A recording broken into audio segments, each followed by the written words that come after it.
दोस्तों, जब भी किसी व्यक्ति के प्लेटलेट काउंट कम होते हैं तो उसको शक होता है कि कहीं मेरे को डेंगू तो नहीं हो गया है। पर जब डॉक्टर के पास जाते हैं, डॉक्टर उसकी जांचें कराते हैं और वो पाते हैं कि ना उसको डेंगू है, ना मलेरिया है, ना चिकनगुनिया है, ना कोई वायरल इन्फेक्शन है, बट फिर भी बिना कारण के उसके प्लेटलेट कम हो रहे हैं, तो डॉक्टर क्या सस्पेक्ट करता है? डॉक्टर सस्पेक्ट करता है कि शायद या हो सकता है उसको आईटीपी तो नहीं हो गया। आईटीपी का मतलब हो गया इम्यूनो थ्रोम्बोसाइटोपेनिक परपुरा। ये एक बीमारी होती है जिसमें कि हमारे प्लेटलेट गिरने शुरू हो जाते हैं बगैर किसी कारण के। नमस्कार दोस्तों, मेरा नाम अजय कौशिक है और हमारा एक यूट्यूब चैनल है। इस यूट्यूब चैनल का नाम है शीतल छाया और यहाँ पे हम हेल्थ रिलेटेड टॉपिक्स पे वीडियो बनाते हैं। आपने अगर अभी तक ये चैनल सब्सक्राइब नहीं किया है तो प्लीज सब्सक्राइब करें, लाइक करें और वीडियो अच्छा लगे तो शेयर करें। तो आज का जो वीडियो हम बनाने वाले हैं वो बनाने वाले हैं आईटीपी पे, मतलब इम्यूनो थ्रोम्बोसाइटोपेनिक परपुरा पे। ये एक ऑटो इम्यून डिजीज होती है। ऑटो इम्यून डिजीज का मतलब हो गया इसमें क्या होता है कि जो हमारे जो बॉडी का इम्यून सिस्टम है वो अपनी प्लेटलेट को खुद ही नुकसान करने लग जाता है, जिसकी वजह से कि हमारा जो प्लेटलेट काउंट है वो कम होने लग जाता है और नॉर्मल से बहुत कम पे रहता है। इसको जानने के लिए हमारे को सबसे पहले देखना पड़ेगा कि एक नॉर्मल बीइंग में जो नॉर्मल वैल्यूज होती हैं प्लेटलेट की कितनी होती हैं। 1.5 लाख से 4 लाख हर व्यक्ति में, इसके बीच में अगर नॉर्मल वैल्यूज हैं तो वो नॉर्मल मानी जाती हैं। और अगर जो प्लेटलेट काउंट है हमारा 1 लाख से नीचे हो जाए, वो भी बगैर किसी कारण के, तो डॉक्टर को लगता है कि कहीं हमारे को या पेशेंट को आईटीपी तो नहीं हो गया है। आईटीपी में एक ऑटोइम्यून डिजीज है, जैसे मैंने आपको बताया था। इसमें जो है नॉर्मली जो 80% लोग होते हैं उनमें लक्षण ही नहीं होते हैं।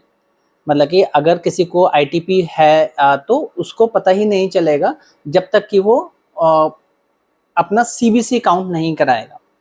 जब सीबीसी काउंट कराएगा और उसका प्लेटलेट काउंट 1 लाख से नीचे होगा, तब वो डॉक्टर के पास जाएगा। डॉक्टर उसकी पूरी टेस्टिंग कराएंगे, उसका dengue, malaria, chikungunya, viral infection सारी की जांच करेंगे और वो सब नॉर्मल निकलेंगी, तो डॉक्टर शक करेगा कि कहीं उसको आईटीपी तो नहीं हो गया।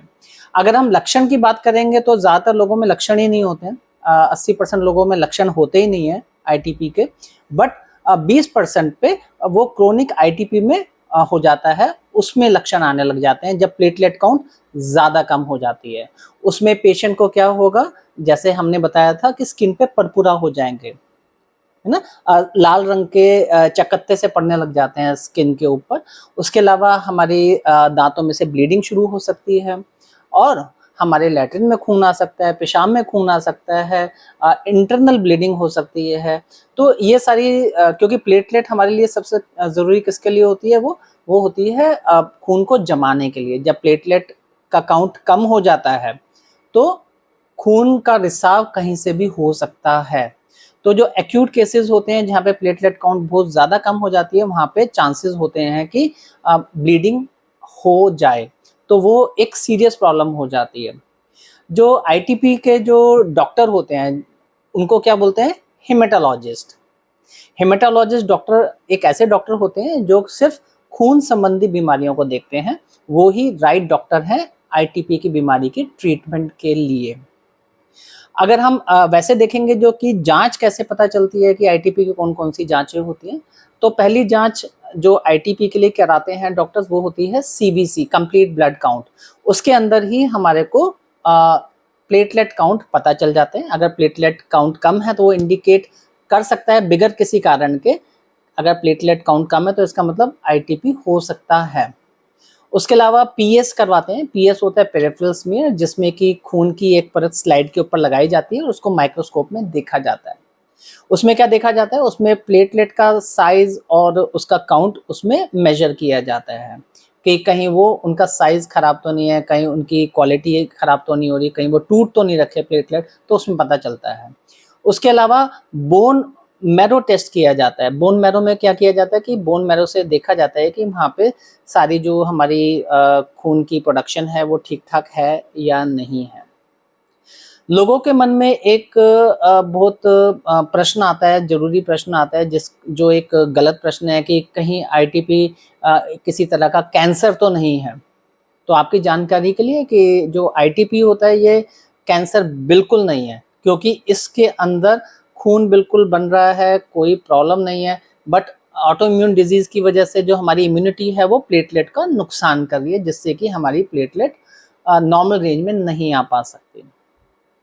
आप देखेंगे कि इसकी ट्रीटमेंट रेजीम क्या होती है। जब भी हम हेमेटोलॉजिस्ट के पास जाएँगे तो हेमेटोलॉजिस्ट क्या करेंगे कि वो पेशेंट की कंडीशन देख के अगर जो है प्लेटलेट 50,000 से ऊपर है तो इसमें ट्रीटमेंट की रिक्वायरमेंट ज़्यादातर नहीं होती है। वेट एंड वॉच पे वो बिलीव करते हैं, वो देखते हैं कि पेशेंट की कंडीशन में 50,000 से नीचे प्लेटलेट ना आए। ट्रीटमेंट की ज़रूरत तब पड़ती है जब प्लेटलेट का काउंट हमारा 50,000 से नीचे आ जाता है, 10,000, 20,000, 30,000, जहाँ पे कि चांसेस हो जाते हैं कि एक्टिव ब्लीडिंग के लिए या इंटरनल ब्लीडिंग के लिए।